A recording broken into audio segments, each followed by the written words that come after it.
మల్లంపల్లి గ్రామ ప్రజలకు ఉదయాన శుభములను తెలియజేస్తూ ఉన్నాం. మానవుడు పాపము చేత అగ్నిగుండాన్ని తిరుగుతూ ఉండడం చూడు. దేవుడే మానవ రూపంలో భూలోకానికి దిగి వచ్చాడు.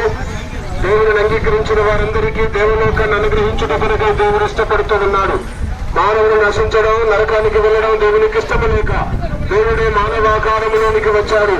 ఆయనే యేసుక్రీస్తు. విశ్వసించిన వారందరికీ మోక్షము, విశ్వసించిన వారికి నరకము. నువ్వింటి నరకంలో అయిన ఉండాలా, మోక్షంలోనైనా ఉండాలా.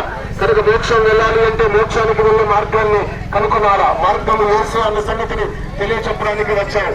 మతం మారమని, కులం మారమని, ఊరు మారమని మేము చెప్పట్లేదు. జీవిత విధానాన్ని మార్చుకోవాలి, బ్రతుకు పద్ధతులను మార్చుకోవాలి.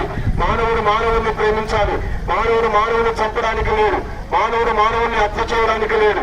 మానవుడు మానవుని ధ్వంసం చేయడానికి లేడు. ఆ రీతిగా చేయడం దేవునికి ఇష్టం లేకనే మానవులందరినీ ప్రేమిస్తూ ఒకరిని ఒకరు ప్రేమించమని చెప్పాడు. కనుక మిమ్మల్ని అందరినీ ప్రేమిస్తున్నాము. కనుకనే మా స్థలాలను వదిలి మీ గ్రామానికి వచ్చాం. దేవుడు మిమ్మల్ని ప్రేమిస్తున్నాడు.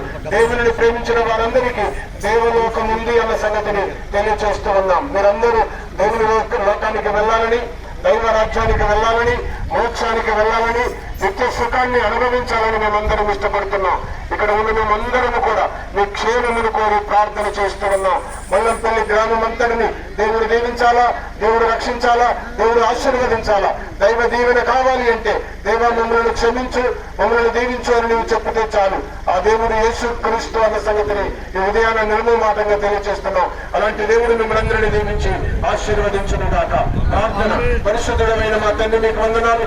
మల్లంపల్లి గ్రామం కొరకై ప్రార్థిస్తూ ఉన్నాం. ప్రజలందరినీ దీవించమని, పాడి పంట పశువులు వారి చేతుల కష్టాలతో ఆశీర్వదించమని, మిమ్మల్ని ఎరిగి మీ వైపు తిరిగి మోక్ష రాజ్యానికి ప్రాప్తులవట కొరకై కృపణించమని స్తుతి కృతజ్ఞత వందనాలు చెల్లిస్తూ యేసు పేరిట ప్రార్థిస్తున్నాము తండ్రి.